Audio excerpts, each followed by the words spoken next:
वैशाख मास महत्तम अध्याय 13। हरे कृष्णा, राधे राधे। वैशाख मास महत्तम के अध्याय 12 में श्री सूत जी महाराज ने सभी ऋषियों को वैशाख महत्तम में राजा महिरथ की कथा और यम ब्राह्मण संवाद सुनाया। अब आज इस अध्याय में ब्राह्मण और घर की छिपकली का प्राचीन इतिहास सुनेंगे। शुरू करते हैं। श्री सूत जी महाराज सभी ऋषियों से बोले, एक समय नारद जी ने राजा अम्बरीश को कहा, हे राजन, वैशाख महीने में मार्ग चलने से व्याकुल और प्यासे मनुष्यों को जो जलदान नहीं करते वह पंछी की योनि पाते हैं। उदाहरण के लिए हम ब्राह्मण और घर की छिपकली का प्राचीन इतिहास कहते हैं। यह परम अद्भुत संवाद है। प्राचीन काल में इक्ष्वाकु के वंश में हेमांग नामक एक राजा हुआ। वह ब्राह्मणों का भक्त, अनिंदक, जित शत्रु और जितेंद्रिया था। पृथ्वी में जितने बालू के कण, समुद्र में जितने जल के बिंदु और आकाश में जितने तारे हैं, उतनी ही गौ उस राजा ने दान की थी। उसने बहुत से यज्ञ किए। उन यज्ञ की कुशाओं से पृथ्वी पे कुशा ही कुशा दिखाई देने लगी थी तथा गौ, भूमि, तिल और स्वर्ण दान से बहुत से ब्राह्मणों को उसने प्रसन्न किया। कोई ऐसा दान नहीं था जो उसने नहीं किया। परंतु हे राजन, सुख की इच्छा करने वाले उस राजा ने एक जलदान नहीं किया। ब्रह्मा पुत्र महात्मा वशिष्ठ जी ने उसे ज्ञान भी कराया कि जलदान करो, परंतु उसने दुर्बुद्धि और हेतुवाद से कहा कि जल तो बिना मूल्य की ही मिलता है, इसे दान करने वाले को क्या फल मिलेगा। ऐसी अनेक बातें कही और ब्राह्मण को जलदान नहीं किया और कहने लगा कि दुर्लभ वस्तु दान करने से पुण्य मिलता है और ये भी ठीक भी है। वह राजा लूले, लंगड़े, दरिद्री और जीविकाहीन ब्राह्मणों की सेवा तो करता था, किंतु वेद पाठी, तत्वज्ञानी और ब्रह्मवादियों की पूजा नहीं करता था। वह राजा कहा करता था कि विख्यात ब्राह्मणों की पूजा सेवा तो सभी करते हैं, परंतु अनाथ, बिना पढ़े लिखे, लूले, लंगड़े ब्राह्मण और दरिद्रियों की बड़ी दुर्गति है। अतएव ऐसे ही लोग मेरी दया के पात्र हैं। इस प्रकार वह दुर्बुद्धि कुपात्रों को दान देता रहा। इस महादोष के कारण 3 जन्म तक उसे चातक की योनि मिली, फिर 1 जन्म गिद्ध बना और 7 जन्म तक कुत्ते की योनि में रहा। फिर हे राजन, वह एक राजा के घर छिपकली की योनि में जाकर रहा।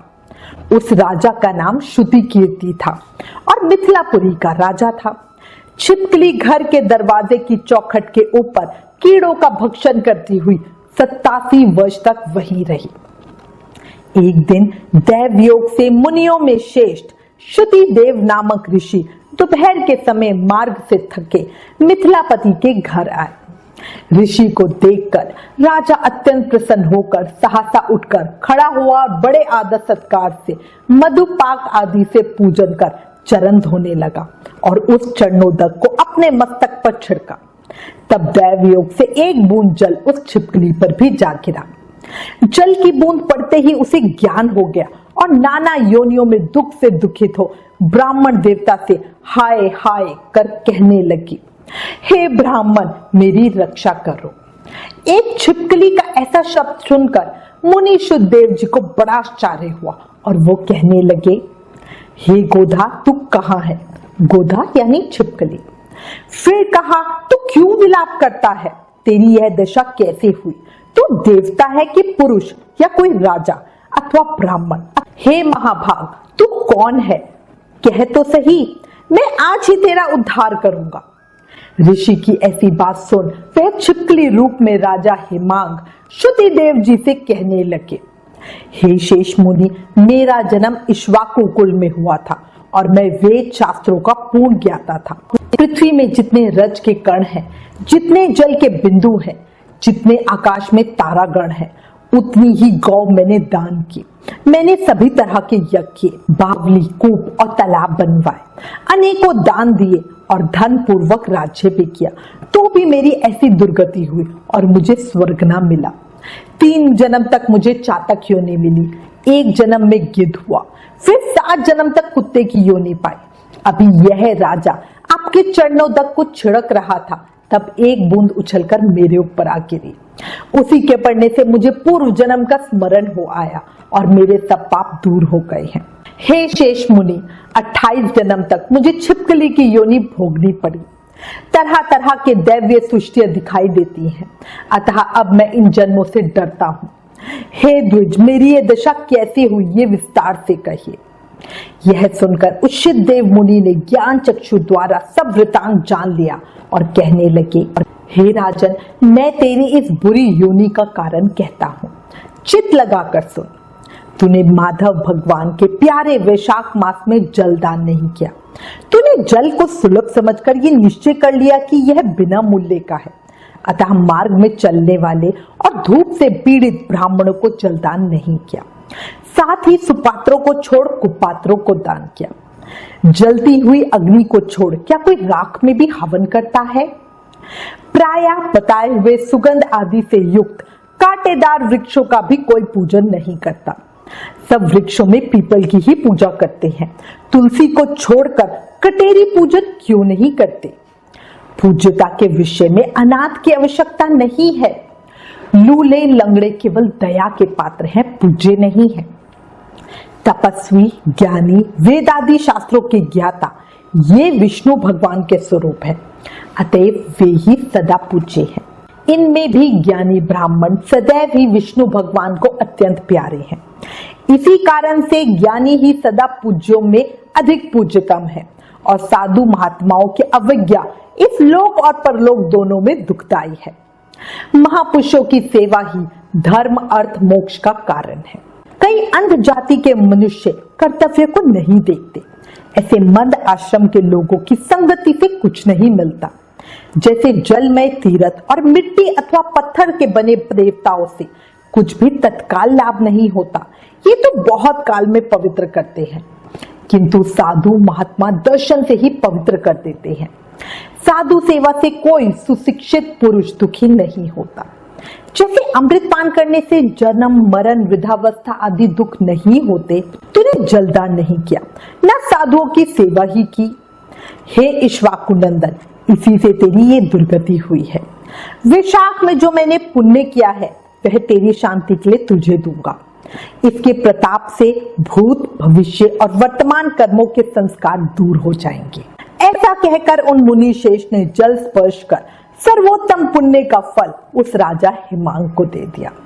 इस तरह जब ब्राह्मण ने वैशाख में एक दिन स्नान का फल उसे दे दिया, तब उसके सब पाप दूर हो गए और वह छिपकली की योनि को त्याग दिव्य विमान पर चढ़ दिव्य माला, वस्त्र और भूषण पहन मिथिलापुरी के महल में सब प्राणियों को देखते देखते हाथ जोड़ परिक्रमा दे नमस्कार कर आज्ञा ले स्वर्ग को चला गया।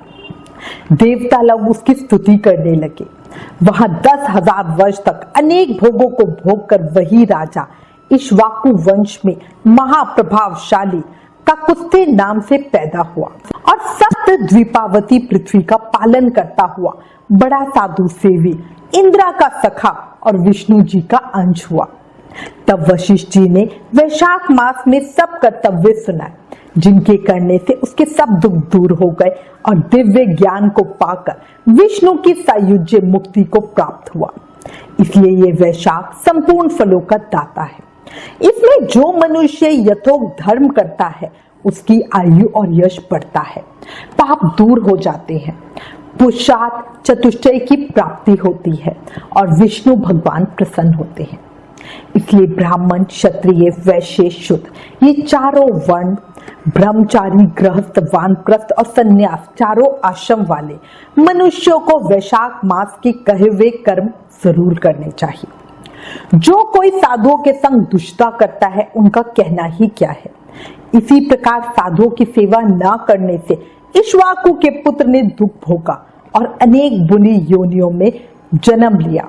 जो रात दिन इस पुण्य चरित्र रूपी पुराने इतिहास को सुनते हैं वे जन्म, मृत्यु, बुढ़ापा आदि से निसंदेह छूट जाते हैं। वैशाख मास महत्तम अध्याय 13 संपूर्ण। कल अध्याय 14 में आगे की कथा सुनेंगे। आज इस अध्याय में ये हमें पता चला है कि दान हमें सुपात्र को ही करना चाहिए। जरूरतमंद व्यक्ति दया के पात्र होते हैं। उनके प्रति किया गया शुभ कर्म या पुण्य में आता है। दान हमें ब्राह्मण को ही करना चाहिए। देखो, कलयुग बहुत बुरा है। पर हमारे कृपालु भगवान ने हम पर बड़ी कृपा करी, जो इस युग में उनको पाना सहज सरल कर दिया। सिर्फ नाम जाप करके हम कृष्ण भक्ति, कृष्ण प्रेम पा सकते हैं, इसलिए ज्यादा से ज्यादा नाम जाप करो। याद रखो, कलयुग केवल नाम आधारा। हम सिर्फ नाम जाप करके भक्ति, मुक्ति, शक्ति पा सकते हैं। प्रेम से, मन से, भाव से जाप करो। हरे कृष्ण कृष्ण कृष्ण हरे हरे, हरे राम राम राम हरे हरे। ओम नमो भगवते वासुदेवाय। जय श्री कृष्ण।